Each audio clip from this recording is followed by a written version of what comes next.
Hariom knowledge plus की इस workshop में हम सभी विद्यार्थियों का स्वागत करते हैं। आज हरिओम एस्ट्रोलॉजी क्लास नंबर 36 जो कि एक विस्फोटक और मैजिकल वर्कशॉप है, क्लास है, क्योंकि इस क्लास के अंदर हम अपने पिछली 11 क्लासेस का जो निचोड़ है उसको कंपाइल करने का प्रयास करते हैं। तो जो विद्यार्थी बड़े समझदार हैं, होशियार हैं, वो कंपाइलेशन टॉक को अवश्य सुने। बाकी अब तक की 35 टॉक के माध्यम से हमने एस्ट्रोलॉजी के काफ़ी कंसेप्ट आपको बताने का प्रयास किया। फिर भी कोई अगर डाउट हो तो आप ईमेल के थ्रू, कमेंट्स के थ्रू, अपने फीडबैक के थ्रू आप हमें बताएंगे तो हम आपके डाउट को और क्लियर करने का प्रयास करें। Thank you so much for listening and supporting Hariom knowledge plus. और आज की टॉक हम शुरू कर रहे हैं। आज की टॉक में सब पहला विषय ले रहे हैं,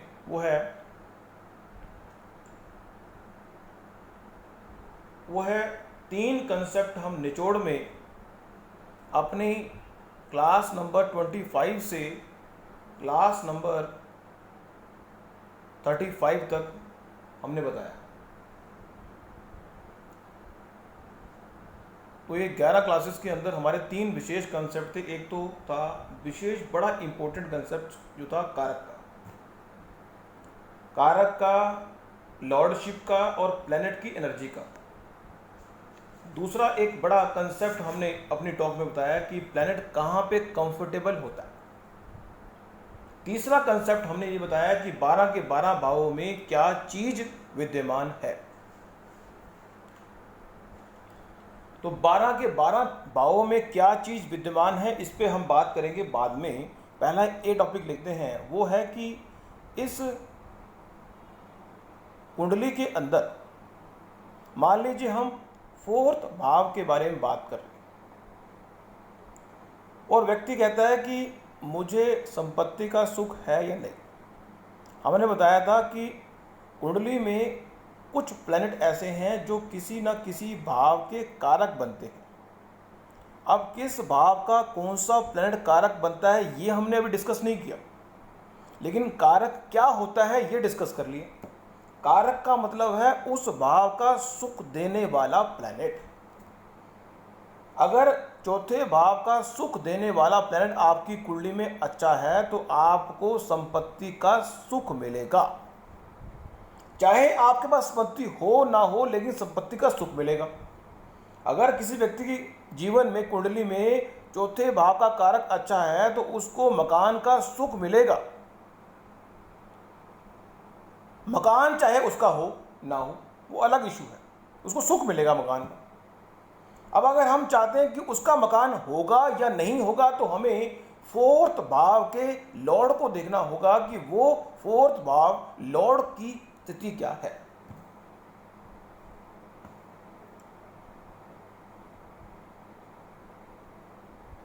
तीसरा जो कंसेप्ट है वो है अधिकार मिलने का, कि किसी व्यक्ति को कोई चीज मिल गई, अगर ये चीज चेक करनी है व्यक्ति को कार मिलेगी, अगर ये देखना है तो चौथे भाव के मालिक को देखो। अब उसको कार का सुख मिलेगा या नहीं मिलेगा तो चौथे भाव के कारक को देखो। और अगर उसको कार को प्रयोग करने का अधिकार मिलेगा या नहीं मिलेगा तो चौथे भाव में पड़ी हुई एनर्जी को देखो कि कौन सा प्लैनेट जो चौथे भाव को प्रभावित कर रहा है। चाहे वो आस्पेक्ट से प्रभावित कर रहा हो, चाहे एनर्जी से प्रभावित कर रहा हो। मेहमान, चौथे भाव का मेहमान प्लैनेट कौन सा है। अब आते हैं हम दूसरे कंसेप्ट पे। दूसरा कंसेप्ट हमने बताया था वो था कंफर्टेबल होने का, कि सूर्य भगवान कहते हैं कि मैं पहले भाव में आके अपने आप को कंफर्टेबल समझता हूं। अब पहले भाव का मतलब है काल पुरुष की कुंडली। जो कुंडली आपके सामने नजर आ रही है, ये काल पुरुष की कुंडली है। इसमें H1 से नंबरिंग शुरू हो रही है, H12 पे जा रही है। आपने यहां पे जो भाव है वो तो फिक्स पहले से ही। तो सूर्य भगवान कहते हैं कि मैं लगन के अंदर जो B1 है वहां पे अपने आप को कंफर्टेबल समझता हूं। सूर्य भगवान के जो पुत्र हैं वो कहते हैं मैं तो अपने आप को कंफर्टेबल 7th भाव में समझता हूं। सूर्य भगवान की जो वाइफ है चंद्रमा, वो कहती है मैं अपने आप को H2 में कंफर्टेबल में दूसरे भाव में कंफर्टेबल समझती हूं। मंगल कहता है कि मैं तो कर्म का प्लेनेट हूं, मैं ऑर्डर फॉलो करता हूं। जहां पे मुझे काम दिया जाएगा वहां पे मैं अपने आप को कंफर्टेबल समझूं। जो मंगल है वो एनर्जी है। एनर्जी कहती है कि मुझे उस जगह पे रखा जाए जहां पे मैं बहुत एनर्जी को यूज कर सकता हूं। तो एनर्जी को यूज करने के लिए कर्म भाव होता है, तो मंगल कर्म भाव में कंफर्टेबल समझता है अपने आप। गुरु कहता है मुझे ज्ञान चाहिए, मुझे कंफर्ट जोन में ज्ञान देने की परमिशन चाहिए। मैं प्राइवेट एरिया में अपने आप को कंफर्टेबल समझूंगा। इसलिए वो भाव नंबर 4 में अपने आप को कंफर्टेबल समझता है गुरु भगवान।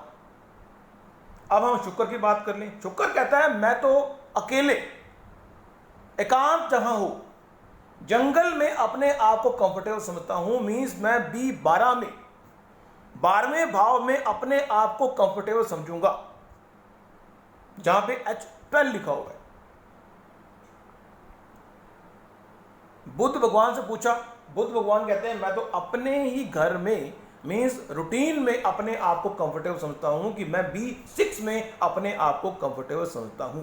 एक रूल हमने ये भी बताया कि जहां पे प्लैनेट अपने आप को कंफर्टेबल समझता है उसके बिल्कुल अपोजिट 180 डिग्री वो अपने आप को अनकंफर्टेबल समझेगा। अब वो प्लैनेट अपने आप को कंफर्टेबल समझ रहा है, उसका मतलब क्या है, वो हम कैसे उसको एनालिसिस करेंगे वो बात की बात है। लेकिन वो कंफर्टेबल है, इसका मतलब वो उस प्लैनेट को जो भी रिस्पॉन्सिबिलिटी दी गई होगी उसके पूरे होने की संभावना अधिक होगी। वैसे एक थोड़ा सा टिप दे देते हैं आपको कि अगर 4th भाव का लॉर्ड का मालिक 4th भाव में ही हो तो उस व्यक्ति को हम ये कह सकते हैं कि आप जब भी कार लें, बंगला लें, स्कूटर लें, वो अपने नाम से लें। ये एक बीच में टिप दे दिया हमने। अब जो तीसरा टॉपिक है, नहीं, राहु और केतु के बारे में। राहु और केतु के कंफर्टेबल के बारे में काफी विरोधाभास भी है। फिर भी कहीं कहते हैं कि राहु जो है दूसरे घर का मालिक है, तीसरे घर का मालिक है। कहीं कहते हैं दूसरे घर का मालिक है, कहीं तीसरे का। हमने दोनों को मिक्स कर दिया कि आप याद कर लें कि दूसरे घर का मालिक भी राहु है और तीसरे घर का मालिक भी राहु है।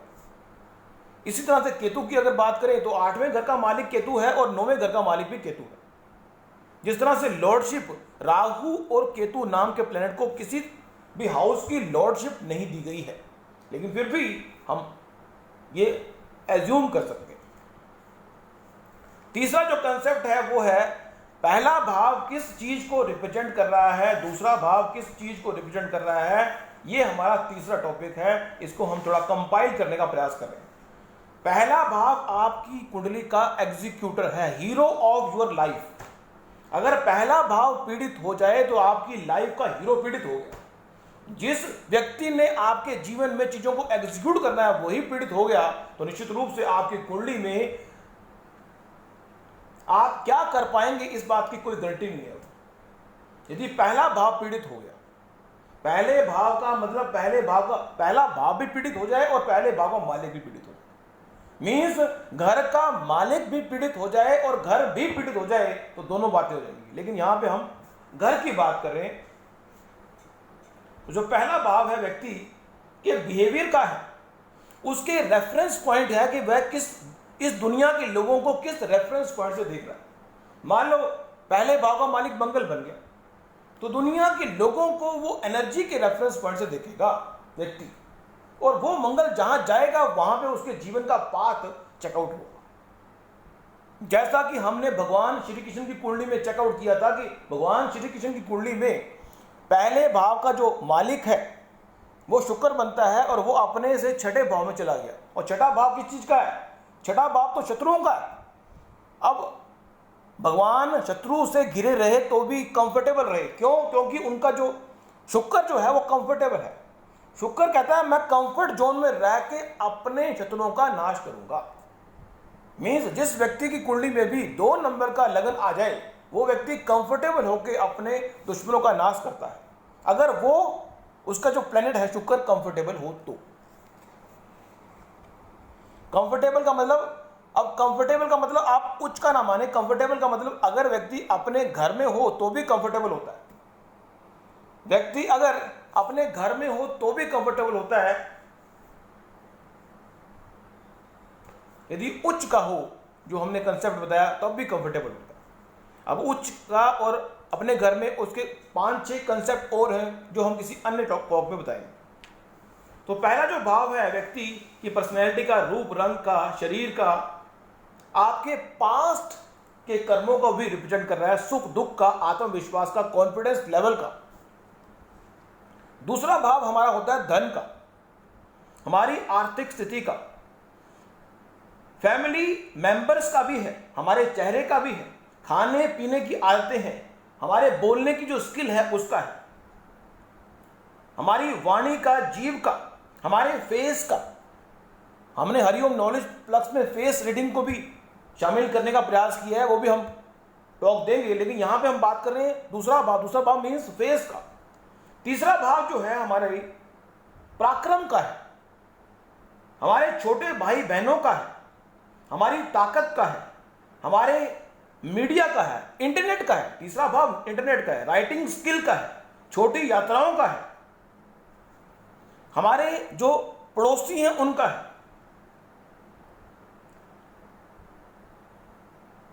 कागज पत्रों का है, डॉक्यूमेंटेशन का है। चौथा भाव जो है आपकी मम्मी का, माता जी का, वाहन के सुख का, धरती के सुख का, मातृभूमि के सुख का, प्राइवेट अफेयर्स के सुख का, जमीन का, जायदाद का, छाती का,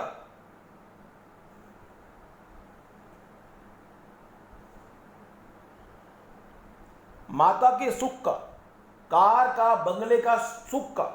दूसरे भाव में एक पॉइंट हम छोड़ गया हमने कि दूसरा भाव हमारे सोने चांदी और हीरे के जो बिस्कुट है उसका भी है, हमारे फैमिली बिजनेस को भी रिप्रेजेंट करता है दूसरा भाव। इस तरह से यहां पे एस्ट्रोलॉजी में कभी कभी हम अनस्ट्रक्चर्ड भी होंगे, क्योंकि एस्ट्रोलॉजी में जो जानकारी है वो समुद्र की तरह है, उसमें हर बार कोई नई चीज सीखने को मिलती है। लेकिन फिर भी जो बेसिक हम आपको बताने का प्रयास कर रहे हैं वो आप समझे। पांचवा जो भाव है वो संतान का है, संतान के सुख का है, हमारे लव अफेयर्स का भी है, स्टॉक मार्केट में पैसा इन्वेस्ट करने का भी है, लर्निंग कैपेसिटी का भी है, इंटेलिजेंसी का भी है, हमारे पास्ट का भी है, हमारी डायरेक्ट इन्वेस्टमेंट करने की नीति का भी है, हमारी चीजों को क्रिएट करने की क्षमता है। छठे भाव की बात करें तो हमारी रूटीन है, हमारा शत्रु भाव है, वो डिजीज का भाव है, रोग का, ऋण का, दुश्मन का हमारे मामा जी हैं, क्योंकि चौथा भाव हमारे माता का है तो उससे तीसरा भाव ऑटोमेटिक माता के छोटे भाई बहन जो होंगे वो मामा, आपके मामा का, मासी का भाव भी होता है, अंकल का भाव है। सर्विस, आप सर्विस करेंगे, आपके सर्वेंट होंगे, इनका चेकआउट करने के लिए छठा भाव है। सातवां भाव है रिलेशनशिप का, बिजनेस करने की नीति का, विवाह का, कोर्ट कचहरी का, पब्लिक इमेज का, बिजनेस का, अट्रैक्शन का भी है। सेक्स सुख को भी इस भाव से देखते हैं। रिलेशनशिप की पार्टनरशिप को देखना हो, रिलेशनशिप को देखना हो, मैरिज को देखना हो, आपका पार्टनरशिप की जो बिहेवियर है वो कैसा होगा उसको देखना हो तो सातवां भाव। आठवां भाव जो है मृत्यु स्थान कहते हैं, दुख का है, एक्सीडेंट अगर होता है तो 8वें भाव के एक्टिव होने से होता है। आर्थिक संकट का है, इनहेरिटेंस का है, जो माता पिता ने इन लीनियज के रूप में आपको दिया है वो है, या फिर आप छोड़ के जो जाओगे वो है। मीन्स आपको जो मिला है वो है 8वां भाव। मीन्स आप अपने पुत्र की कुंडली में देख सकते हैं कि 8वां भाव कैसा है, उससे पता लगेगा कि आप उसके लिए क्या छोड़ के जाओगे। 8वां भाव जितना पावरफुल होगा उतना आपको इनहेरिटेंस से कुछ मिलेगा। यदि आप अपने कुंडली देखते हैं तो आपको पता लगेगा कि आपको क्या मिला। गुप्त अंगों का भी 8वां भाव है। सेक्स करने की जो कला है वो 8वां भाव।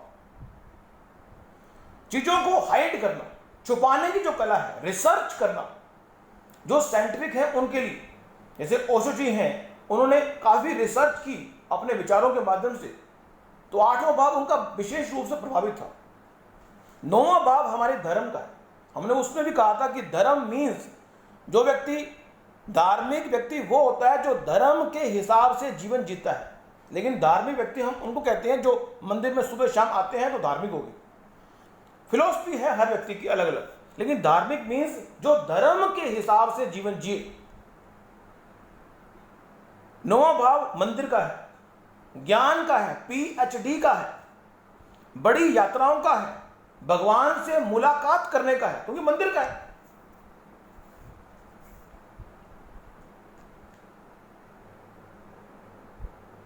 प्रदेश गमन का है,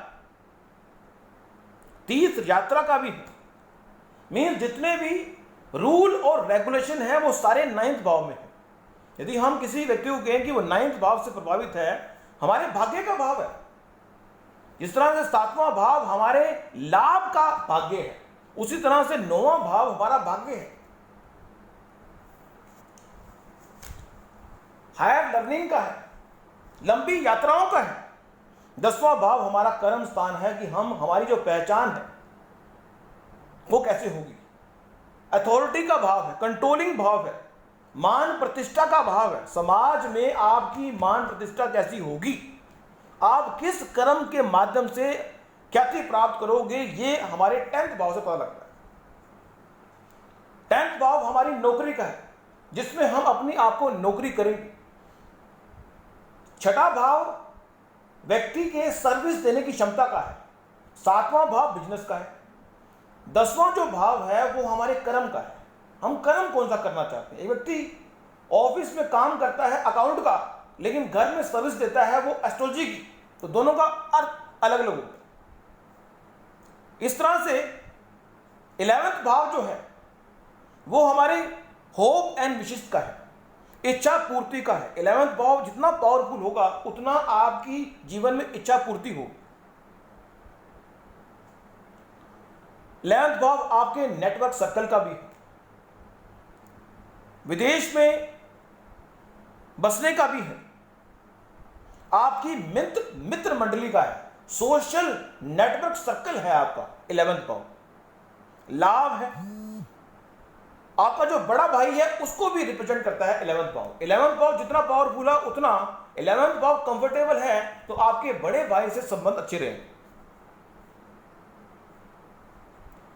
12th भाव की बात करें तो 12th भाव जो है वो सोने का है।